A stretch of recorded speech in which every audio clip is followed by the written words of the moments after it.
ઠીક છો ને? આજ તો બોલતો ચાલતો નથી પણ એમ કે તું રોતી હતી કેમ? શું થયું?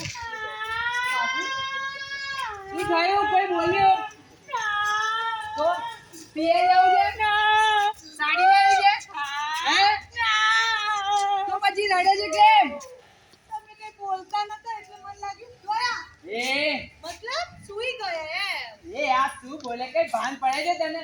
હે?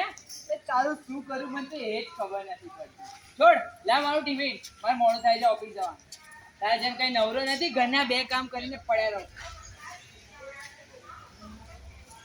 એ અંચાલો હા ઊભી આવી. हमारी हवानी चा क्या છે? અરે સાપુ ક્યાં છે? ઓહો હો હો આ હું કરો છો? હું ખબર આ મોઢું જો છો આ ચાલાવો છે. હા બાબુજી, તમારી મસ્ત મસાલાવાળી ચા તૈયાર. આ ચા નહીં પીતો ને તો પેટમાં છે ગડબડ જેવું લાગે. અરે હંસા ક્યાં ગઈ? શું કરે છે? હા દીદી, આ રહી. અને ખાસ કઈ નહીં. બસ હવે લાલિયાન પપ્પા કામે ગયા અને હું એ બસ જવાની તૈયારી જ કરું છું. હે તે કામ શરૂ કરી દીધું? ક્યાં? કેવી રીતે? હું કેવી રીતે? અરે થોડો શ્વાસ લઈ લે. અરે હાસ તો કામ ચાલુ કર્યું જ છે ને. હવે જો ચા બનાવવા રસોડામાં જઈશ, પછી નાસ્તો બનાવીશ, ખાવાનું બનાવીશ, સાફ સફાઈ કરીશ, કચરો વાળીશ, કપડાં ધોઈશ, વાસણ ઘસીશ અને દારા જમવાનું બનાવીશ. અને સૌથી મોટું કામ મારા લાલિયાની સંભાળ રાખવાનું છે. બોલ આ બધું કોણ કરશે? લાલિયાનો પપ્પા. સાચી વાત છે. સ્ત્રીઓએ આખો દિવસ ઘરકામ કરે રાખવાનું. એને તો સવારે દૂધ લેવાથી માંડીને રાતે દૂધ ગરમ કરીને ફ્રીજમાં ઠંડુ પાડીને એનું કામ જ કરે. ખબર છે? જ્યારે પિરિયડમાં હતી ને ત્યારે મને મેકઅપ કરવો બહુ જ ગમતો હતો. મારી તો એવી ઈચ્છા હતી કે હું મેકઅપ શીખવા જાઉં. પણ પછી તો શું થયું?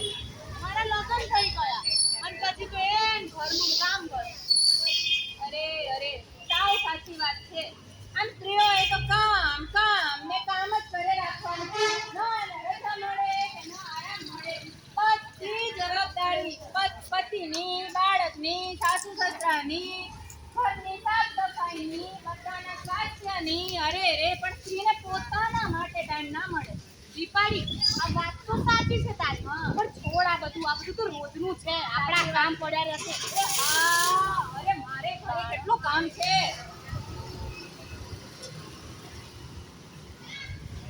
ઓ ભાઈ મહેશ, બોલ કેવું ચાલે છે? ચાલે તો આ ઘડિયાળ છે અને આપણે એની પાછળ દોડવાનું. એ હેઠો તું કે તાર કેવું ચાલે છે? ના મારું તું હમણાં શું વિચારતો હતો અને ભાઈ તું કેમ આટલા ટેન્શનમાં લાગે છે? શું કહું યાર, આટલા નાના અમથા પગારમાં આ બધું કેવી રીતે મેનેજ કરું? મને તો એ જ ખબર નથી પડતી કે આ ઘર ચલાવવા પૈસા ભેગા કરું કે બાળકોના શિક્ષણ ને એ બધા પાછળ. અલ્યા બસ આટલી વાત. તે આમાં તું શું ટેન્શન લે છે? આ વાત તમને પહેલા ના કહેવાય. હે, હું તો ભૂલી જ ગયો હતો કે આપસી તો અંબાણી છો. હાસ તો. શું હાસતો? રહેવા દે ભાઈ, તું કઈ કરોડપતિ નથી. તું બી મારો જ મિત્ર છે અને આપણે બે એક જ નાવમાં સવાર થઈ જાવ. હા, હું હતો, હવે હું નથી હો દોસ્ત. હતો એટલે હવે તું કઈ પૈસાદાર બની ગયો છે? હા, એટલે એટલા પૈસાદાર તો નહીં, પણ મને મારી જરૂરત પ્રમાણે કોઈની સામે હાથ ફેલાવો એટલે કે ઉધાર માંગવાની જરૂર તો નહીં પડતી. અને કઈ બી વસ્તુ ખરીદવી હોય તો એના માટે સમાધાન કરવો પડતો નથી. હે, આ કેવી રીતે થયું? મને પણ કહે યાર. જો દોસ્ત, ઘરમાં એક વ્યક્તિ કમાતું હોય ને તો આવું થાય જ થાય. ઘરમાં એક વ્યક્તિ કમાતું હોય ને તો બધું મેનેજ કરવું ને બહુ અઘરું પડી જાય છે. પણ વિચારો, ઘરમાં બે માણસ કમાતા હોય તો બે લોકોની આવકથી ઘરમાં મોટોથી મોટો ખર્ચ નાનો લાગવા લાગે છે. આવું તો વિચાર, તારા છોકરાની ફીસ હોય, બાપુજીની દવા હોય કે ઘરનું રાશન હોય, એ બધો ખર્ચ તમને નાનો લાગવા લાગી જાય. એટલે તું એ ખુશ, બાપુજી ખુશ અને ભાભી પણ ખુશ, બધા ખુશમ ખુશ. દોસ્ત, આ બધું છે ને ખાલી સાંભળવામાં સારું લાગે. હવે મારા ઘરમાં કમાઈ શકે એ બધું છે કોણ? એટલે છે ભાઈ. એ શું છે? આ બાપુજીને કામે લગાવું? એટલે બાપુજીની વાત નહીં આ તો કરતો. રહી હંસા. અરે એ તો ઘરના કામમાંથી જુટી નહીં આવતી. આખો દિવસ કચરા, પોતું, વાસણ આ બધામાં દિવસ બગાડી દે. એ શું કામ કરવાની? વાહ ભાઈ વાહ. એટલે તમે પણ એમ જ માનો છો કે તમારી પત્ની જ આખો દિવસ કામ કરે છે એ કામ જ નથી? ભાઈ એક દિવસ એમની જગ્યાએ રહીને આવો પ્રયત્ન કરી જુઓ. અરે ઘરના ગંદા કપડા વાસણો સાફ કરે છે, અરે શિયાળો ઉનાળો ચોમાસું કોઈ પણ સંજોગોમાં રસોડામાં જઈને રસોઈ બનાવે છે.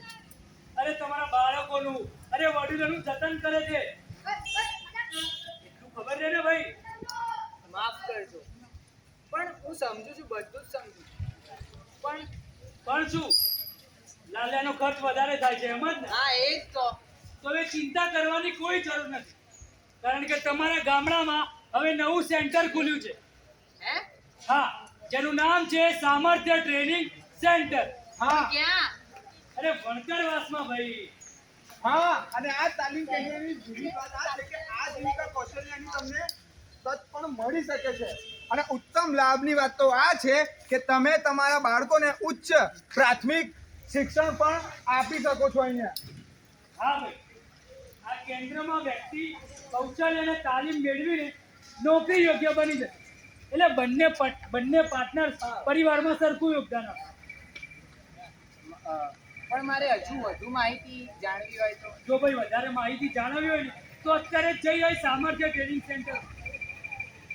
ચલો ભાવેશભાઈ. હા, ચાલો. આભાર, મળીએ. આભાર. હવે તો બીજા પણ અંજા! એ અંજા! હા હા આવી રોજની જેમ બસ કૂતરાની જેમ ભસભસ કરશે ને છી પણ આ તો હસે છે. તમારી તબિયત તો ઠીક છે ને? હા, બરાબર જ છે. ખુશ કેમ લાગે? જોયું? આ બૈરાઓ દુખી હોય ત્યારે કઈ પૂછે કે ના પૂછે, પણ જે દિવસે ખુશ દેખાણા ના એ દિવસે સવાલ પર સવાલ, સવાલ પર સવાલ, ઓ સવાલ પર લાલિયાના સવાલ. પપ્પા ખૂબ ખુશ કરે. હા, એ બધું છોડ. એ તને ખબર છે પેલા ભાવેશજી બંને કામ કરવાનું શરૂ કર્યું છે? હે હા. પણ એમાં તમે કેમ આટલા ખુશ થાવ છો? હંસા! મજાક કરું છું, મજાક. પણ એ કામ ક્યાંથી ચાલુ કર્યું અને કેવી રીતે ચાલુ કર્યું, ક્યાં ચાલુ કર્યું, શું ચાલુ કર્યું? પણ આમ તો સારું કહેવાય ને, હું પણ કામ કરતી હોત તો કેટલું સારું લાગત નહીં? પણ મને તો કંઈ આવડતું જ નથી. હંસા, તારે હવે ચિંતા કરવાની કોઈ જરૂર નથી. આપણે કાલે જ ત્યાં તાલીમ સેન્ટરે જઈશું અને કાલે જ તારું એડમિશન કરાવી દઈશું. હે હા. સારું તમારો લાલ્યો હા. પૂછે છે. તો હવે હંસાબેન ને મહેશભાઈ જશે સામર્થ્ય ટ્રેનિંગ સેન્ટરની મુલાકાતે. ત્યાં એમને મળશે હેતલ દીદી.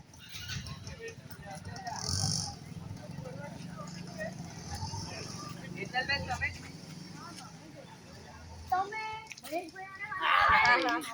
હા હા અમે પણ અહીંયા સામર્થ્ય સેન્ટરની માહિતી લેવા જ આવ્યા છીએ. અહીં માટે તો ફક્ત એટલું જ કહીશ કે અહીંયા અમે લોકોને સ્કિલ બિલ્ડિંગ માટે સશક્ત કરીએ છીએ અને એની સાથે સાથે એમના નાના બાળકોની પણ જતનપૂર્વક સંભાળ અને એમનું પૂર્વ પ્રાથમિક શિક્ષણની પણ વ્યવસ્થા કરવામાં આવે છે. અરે વાહ, તો મતલબ એમ જ ને કે હું જ્યારે અહીંયા તાલીમ લેતી હોઈશ ત્યારે મારો લાલિયો પણ આ જ બિલ્ડિંગમાં ભણતો હશે. ખાસ તો હંસાભાઈ, તમને એવી પ્રવૃત્તિઓમાં ભાગ લેવાની તકો મળશે કે જેથી તમારું માનસિક, સામાજિક અને સામૂહિક વિકાસ થશે અને એની સાથે સાથે અમારા જે અનુભવી શિક્ષકો છે એવું વાતાવરણ પૂરું પાડશે કે જેથી તમે અને તમારા બાળક વધુ ને વધુ શીખશો અને વિકાસ પામશો. અરે વાહ, આ તો બહુ સરસ કહેવાય. મારી તો પહેલાથી જ ઈચ્છા હતી કે હું સીવણ શીખું, પાર્લર શીખું અને ઘર ખર્ચમાં ઉપયોગી થઉં. અને હવે તો મારા લાલિયાનું ભવિષ્ય પણ એકદમ સુરક્ષિત છે, હે ને? હા હેતલ, તમે હવે એક જ કામ કરો કે તમે ફોર્મ ભરી દો અને બસ ત્યારથી તમે તમારું બાળક ક્લાસ જોઈન કરી શકો છો. આભાર આપનો. અને આ તમારી તાલીમ અમારા પરિવારને ખરેખર મદદરૂપ થશે. તો હવે છેલ્લે હંસાબેન અને એમના ભૂલકાએ સામર્થ્ય ટ્રેનિંગ સેન્ટરમાં એડમિશન લઈ લીધું. એ પણ બહુ જ ઓછા ખર્ચે. તો તમે લોકો શેની રાહ જુઓ છો? અરે ઘરે જાઓ, તમારી પત્ની, તમારી બહેન, તમારી માતા બધાને લઈ જાઓ અને સામર્થ્ય ટ્રેનિંગ સેન્ટરમાં અત્યારે એડમિશન કરાવી દો. ચાલુ જ છે. જય વંદે. જય